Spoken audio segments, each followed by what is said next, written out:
안녕하세요. 동물을 키우는 남자 파브리세입니다. 코코넛 크랩들이 굉장히 많이 매장에 들어왔거든요. 그래서 이 코코넛 크랩을 어떻게 사육하는지 방법을 알려드릴 거예요. 요즘에 코코넛 크랩을 좀 키우시는 분들이 많아지셨어요. 그런데 사육 방법이 좀 알려진 게 마땅히 없더라고요. 제가 이참에 어떻게 사육을 하는지 자세히 알려드리겠습니다. 여기 보시면은 딱 키우기 좋은 크기의 코코넛 크랩들이 수입이 들어왔어요. 얘들 너무 커도 키우기가 조금 어렵거든요. 탈피를 실패할 확률이 높기도 하고 사육통도 그만큼 커져야 돼요. 그런 게 좀 생각보다 어렵습니다. 그런데 이 정도 크기면은 딱 키우기 좋은 크기예요. 용품이 무엇이 필요하고 어떤 식으로 키우는지 주의할 점은 무엇인지 제가 다 알려드리도록 하겠습니다. 사육할 때 주의할 점은요, 일단은 사육통에 뚜껑이 있어야 돼요. 뚜껑. 코코넛 크랩 힘 얼마나 센지 제가 유튜브로 보여드렸잖아요. 이 친구들 힘이 웬만한 건 다 부수거든요. 용품이 이런 일반적으로 볼 수 있는 채집통 이런 걸 쓰면요, 다음날이면 이제 사육통만 키우게 되는 거예요. 그런데 이런 통, 뚜껑이 있죠. 이런 걸 쓰셔야 됩니다. 혹은 엑소테라. 이것도 너무 큰 코코넛 크랩은 안 됩니다. 이 위에 철망, 이거 생각보다 약해요. 코코넛 크랩이 찢고 나올 수 있어요. 그래서 가능하다면 뚜껑이 좀 튼튼한 통에서 작은 코코넛 크랩을 키우시다가 완전히 커지면 아예 벽을 타지 못하는 유리통을 사용하시거나 폴리카보네이트 이런 통, 이런 걸 사용해 주시면 됩니다. 자, 너무 이쁘죠? 코코넛 크랩. 사육통 알려드렸고요. 이제 용품이 무엇이 필요한지 보여드릴게요. 여기 코코 허스크 바닥재가 있습니다. 뼈사노를 쓰기도 하고요. 여러가지 바닥재, 뭐 자갈을 쓰기도 하고 모래를 쓰기도 하고 하지만 일단 제가 경험상 가벼워야 된다고 생각을 해요. 바닥재는 청소하기도 쉬워야 됩니다. 이 코코 허스크 바닥재는 사용하시다가 지저분해지면 새 걸로 그냥 갈아주시면 돼요. 쓰던 건 버리고요. 자, 이 친구들은 땅 속에서 탈피를 하기도 하지만 대부분 키워보시면은 육지 탈피를 합니다. 그냥 땅 위에서 탈피를 해요. 그래서 생각보다 수월하게 사육을 할 수 있습니다. 이 땅 위에서 그냥 허물을 벗어요. 그 다음 자기 허물을 먹습니다. 그러니까 얘네들한테 깊은 환경을 꼭 제공해 줄 필요는 없습니다. 바닥재가 소라게 같은 애들은 땅속에서 탈피하다 보니까 깊어야 되잖아요. 그런데 이 친구들은 그렇게 꼭 해줄 필요가 없어요. 쉽게 사육이 가능합니다. 그리고 소라게처럼 소라쉘을 여분으로 넣어줘야 될 필요도 없어요. 그냥 이렇게 소라쉘 없이도 살아가는 애들이거든요. 하지만 물리면 큰일 납니다. 제가 유튜브 영상에 많이 올렸죠. 제가 이만한 크기한테 물려서 얼마나 아픈지도 확인을 해봤어요. 생각보다 아파요. 생각보다 아픕니다. 조심하셔야 돼요. 엑소테라로 일단은 세팅한 방법을 알려드릴게요. 시중에서 가장 쉽게 구할 수 있는 통이잖아요. 이런 통. 이건 안 돼요. 탈출합니다. 이거 부수고 나와요. 자, 코코 허스크 바닥재를 먼저 안에 부어줍니다. 너무 많이 붓지 말고요. 한 표면을 덮을 정도로, 이 정도면 돼요.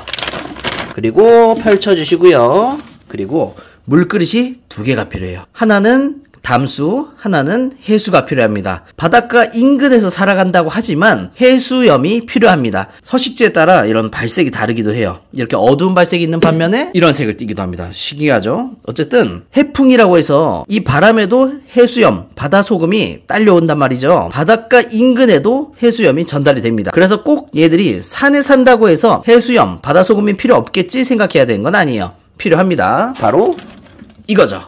이거를 물그릇에 넣어주시는 거예요. 물그릇은요, 이런 조그마한 거 넣어주시면 다 뒤집어 버립니다. 이별하는 거예요. 이런 건 안 되고, 가능하면 큰 게 좋아요. 뒤집지 못할 정도로. 이게 좀 무식하게 크긴 한데 이 정도까지는 아니더라도 무거워야 돼요. 무거워야 돼요. 가벼우면 다 뒤집어 버립니다. 그리고 은신처, 이런 은신처, 코코넛 은신처 많이 보셨죠? 쓰셔도 되긴 하는데요, 얘들 힘이 세다 보니까 다음날이면 이렇게 뒤집어져 있을 거예요. 암석으로 된 은신처를 쓰시는 게 좋습니다. 튼튼하고 무거운 거예요. 혹은 우리 항아리 구할 수 있잖아요. 항아리를 그냥 옆으로 눕혀놓는 거예요. 항아리 몸통을. 그렇게 해주셔도 괜찮아요. 자, 물그릇을 한번 넣어볼까요? 이거 하나 넣으면 끝일 것 같은데 한번 넣어볼게요. 이런 식으로 이렇게 넣어주시고, 이거는 먹이 그릇이 되는 겁니다. 이렇게 두시면 이거 다 뒤집어 버릴 텐데 또 약간 팁이 있어요. 얘를 깔아주고 뒤집지 못하게 이런 걸로 이렇게 고정을 해버리는 거예요. 아예 못 뒤집게. 이런 것도 방법 중 하나예요. 그리고 물그릇 나머지 하나. 이건 어쩔 수 없어요. 일단은 여기 안에 지금 물그릇 2개가 큰 게 안 들어갈 것 같아요. 여기에 담수를 넣어주시고 큰 거에 해수를 넣어주시면 됩니다. 해수의 농도는요, 물 1리터에 보통 해수염이 한 33에서 37g이 들어가거든요, 해수라면은. 근데 이렇게까지 안 하셔도 되고요. 한 그 절반만 들어가도 상관없습니다. 얘들이 몸에 이 해수염이 더 필요하다 싶으면은 그냥 물을 더 많이 마셔요. 그러니까 꼭 양을 적절하게 해줘야지 이 생각까지는 꼭 안 하셔도 괜찮습니다. 그 다음 물그릇을 여기 이렇게 놓아주세요. 담수보다 해수를 더 선호하기 때문에 이 큰 물그릇을 해수염으로 해주시는 거예요. 해수 물그릇, 담수 물그릇, 그리고 먹이 그릇, 그리고 은신처. 이거 꼭 없어도 됩니다. 가능하면요, 나무 은신처, 코르크 같은 거 있잖아요, 껍질. 그런 거 넣어주시면 얘들이 먹기도 하고 그 자체가 은신처가 되기도 합니다. 또 가벼우니까 뒤집더라도 은신처고 이렇게 해도 은신처예요. 그런 걸 해주시는 게 좋습니다. 이거는 이렇게 돼버리면 은신처의 역할을 좀 하기 힘들겠죠. 그렇게 해주시면 됩니다. 그리고 먹이는요, 그냥 소라기 사료 쓰시면 돼요. 이런 거 소라기 사료를 쓰시면 되고, 혹은 뭐 어떤 사료를 줘도 사실은 잘 먹습니다. 다만 칼슘 함량이 좀 높은 게 좋아요. 함량이 만약에 낮아요, 칼슘을 더 주시면 돼요. 사료에다 칼슘 뿌려주시면 됩니다. 그리고 제가 키워봤는데요, 이 코코넛 크랩들이 생각보다 생식을 좋아해요. 뭐 고기 종류를 말하는 거죠. 새우 같은 거 주시기보다는 가능하면은 지방이 좀 적은 부분, 그런 걸 주시거나 닭가슴살 같은 거 주시면 좋습니다. 정육점에서 쉽게 구할 수 있는 그런 고기를 아주 조금만 사셔가지고 먹이 그릇에 넣어주면요, 진짜 환장하고 먹어요, 이 친구들. 그리고 탈피에 대해서 또 알려드리겠습니다. 탈피는 이렇게 작은 크기일 경우에 더 자주 하고요, 한 1년에 2번 정도 합니다. 진짜 많으면 뭐 4번까지도 할 수 있긴 하는데, 크기가 커질수록 탈피 기간이 길어요. 습도가 낮으면은 피부가 제대로 건조가 될 확률이 좀 낮아요. 자기 껍질도 먹어야 되고 숨도 쉬어야 되는데 습도가 낮으면 안 돼요. 그래서 은신처를 넣어주거나 분무기로 물을 뿌려주는 겁니다. 습도를 어느 정도 유지해 주신 게 중요하다 말씀드릴 수 있고요. 여러분들께서 코코넛 크랩을 키우실 때 제일 중요한 거, 코코넛 크랩을 사야 되잖아요. 일단 코코넛 크랩이 있어야지 키울 수 있으니까요. 얘들 건강한 개체 고르는 방법이 있습니다. 여기 다리를 보시면은 끝이 뾰족할 거예요. 이렇게 뾰족해야 됩니다. 그리고 더듬이가 긴 게 좋아요. 가능하면은 움직임이 이렇게 좀 적더라도요, 이거는 지금 힘을 숨기고 있는 거예요. 지금 만져보면은 힘이 엄청나게 느껴집니다. 움직임 자체가 지금 없을 뿐이지 아주 건강한 개체예요. 이런 개체를 고르시는 게 좋습니다. 그리고 탈피는요, 수입 직후에 잘 하는 편이에요. 호르몬을 분비해서 탈피를 지연시킬 수도 있고 앞당길 수도 있어요. 몸에 만약에 상처가 있어요, 그러면은 탈피를 더 빨리 하려고 얘가 호르몬을 분비해서 평소보다 더 빨리 탈피를 할 거고요. 만약에 환경이 적합하지 않아요, 그러면은 탈피를 지연시킵니다. 일부러 참는다는 거죠. 그런 경우에는 별로 상태가 안 좋아질 수 있어요. 탈피를 참고 있는 개체가 아닌지 맞는지 확인을 하시는 게 좋습니다. 또 다른 탈피 증상을 만약에 말씀드리자면은 먹이 반응이 덜 할 수 있어요. 평소에 만약에 사료를 3개, 4개 먹다가도 탈피가 임박한 개체들은 아예 안 먹거나 아니면 평소보다 한 3분의 1 정도 적게 먹습니다. 그런 걸로도 알 수 있고요. 얘 보시면은 털이 아주 많죠? 이런 걸로도 개체 상태를 파악할 수 있어요. 탈피 임박인지 아닌지, 그리고 건강한지 아닌지 확인하고 구매를 하시는 게 중요합니다. 그리고 한 통에는 한 마리를 키워야 돼요. 2마리, 3마리 넣으면요, 소라게들은 다툼하다 말잖아요. 얘들은 그게 아니에요. 치명적입니다. 껍질이 없잖아요, 소라 껍질이.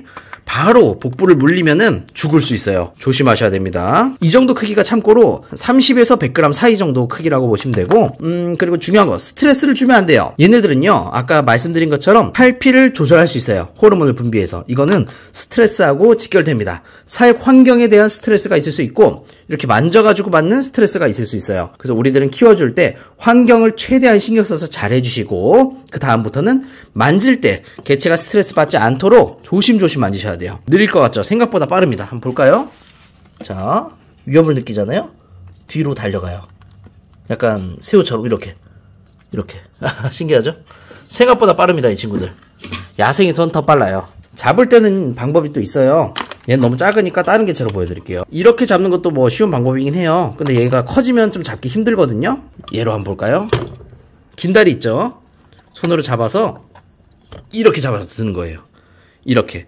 이거는 개체가 나중에 키로급이 돼서 엄청 커지더라도 잡을 수 있는 방법입니다. 커지든 작든 이렇게 잡으면 안전한 방법이에요. 현지에서 코코넛 크랩 잡으시는 분들 보면 이렇게 잡습니다. 뒤에 이렇게 잡아서 드는 건 너무 위험한 짓이에요. 다리를 잡아서 들어야 돼요. 그렇게 하시면 되고, 얘들은 최대 크기가 일단은 한 17kg까지 자란다고 알려져 있긴 하지만 제가 기네스 기록을 확인해 봤어요. 홈페이지 들어가서 4kg대라고 하더라고요. 4kg대. 이건 확실합니다. 왜냐면 현지에서 코코넛 크랩을 키우시는 분들 혹은 채집한 사람들의 사진도 확인했고 4kg까지는 좀 평소 볼 수 있다 하시더라고요. 그리고 오히려 이런 작은 개체들보다 한 1kg급 개체들이 많다고 했었어요. 근데 물론 지역마다 차이가 있을 수 있다는 거죠. 자, 끝으로 얘들을 약간 팁을 알려드리자면요. 맨 처음 구매하실 때 애초부터 좀 건강한 개체를 선별해서 구매하시는 게 좋습니다. 개체를 확인하고 물어보면서 개체를 구매하시는 게 좋고요. 이상이 없는지. 그리고 사육장은 안전하게 뚜껑이 있는 곳을 사용하고 먹이 그릇 1개, 물 그릇 2개, 그리고 은신처, 바닥재는 코코스크 이렇게 세팅해 주시면 됩니다. 먹이 주는 주기는요, 항상 그냥 먹이 그릇에 먹이가 들어있으면 되고요. 생고기 주시면 좋습니다. 생식 되게 좋아해요. 그럼 코코넛 크랩에 대해서 제가 간단하게 사육 방법을 알려드렸고요. 저희 프렌즈 매장에서 또 코코넛 크랩을 판매하고 있어요. 이거 외에도 또 하나 이벤트가 더 있습니다. 넓적 사슴벌레가 좀 많더라고요, 매장에. 그래서 지금 이벤트를 하고 있어요. 넓적 사슴벌레를 나눔을 하고 있습니다. 남는 넓적 사슴벌레들을 제가 파브리세 유튜브 구독자분들한테 나눠준 이벤트고요. 커뮤니티 게시판, 저희 게시판에 들어가셔서 이벤트 글이 있어요. 클릭하시고 거기 댓글을 작성해 주세요. 그러면 참여가 가능합니다. 그냥 작성만 하셔도 돼요. 구독자들만 참여가 가능해요. 자, 그러면 이렇게 영상 마무리하도록 하고요. 다음에 또 코코넛 크랩을 어떻게 키우는지 제가 조금 더 자세한 내용으로 설명해 드리도록 하겠습니다. 그럼 또 다음 영상으로 만나요. 파바 끝. 코코넛 크랩 멋있죠?